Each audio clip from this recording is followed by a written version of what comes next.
Hey everyone! My educational giant is William James, who is credited to be the father of modern philosophy.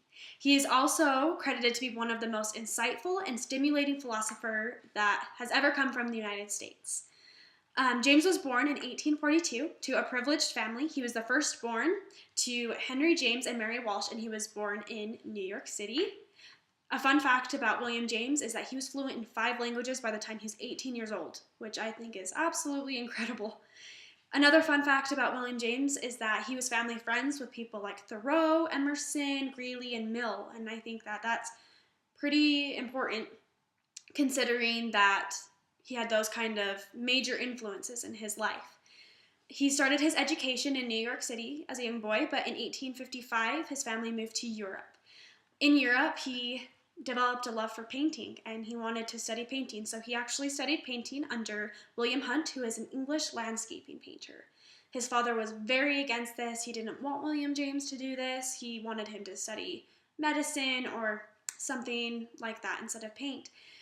But William James was pretty persistent that he wanted to be a painter.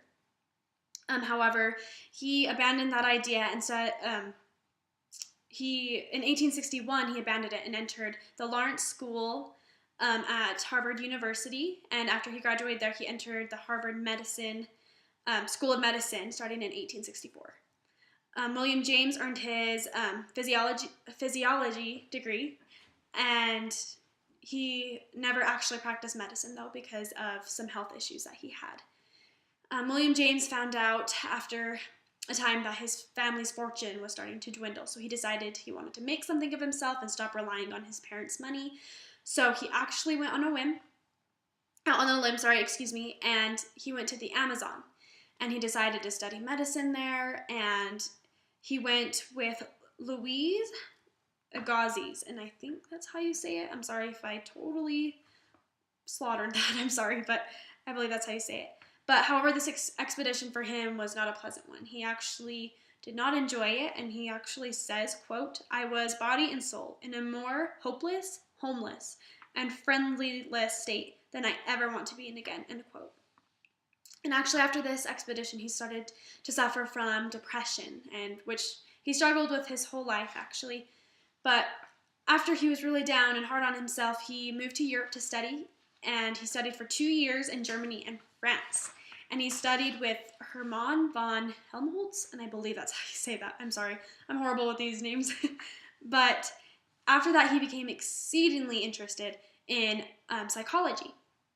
In 1872, Harvard's president, Charles Eliot, invited James to teach psychology at Harvard University. And this made William James the first ever person to ever teach a psychology class in America. And I think that's quite the accomplishment. That's really cool. In 1878, he married Alice Bibbins, and in 1880, he was appointed assistant professor of philosophy at Harvard. And he taught philosophy, psychology, and physiology there at Harvard. In the mid-1880s, he actually had a shift of focus, and he started to primarily focus on God and the immortality of a soul, free will, determinism, these values of life. And James died in 1910 of heart failure. William James is extremely important for the development of philosophy itself, as well as psychology, but he was a huge credible figure. I believe he was a super credible person because he was a very well-rounded individual. He had a lot of influences that came to place in his life. James, though, is most known probably for making the philosophy of pragmatism very, very popular. Pragmatism is the notion that a truth of an idea can never really be proven. James proposed we focus on the cash value of something or the usefulness of an idea. When it came to his religious philosophies, he believed that one's salvation depended on believing in God in advance of any proof that God exists. So basically what that entails is even though we don't see God, we still believe in him.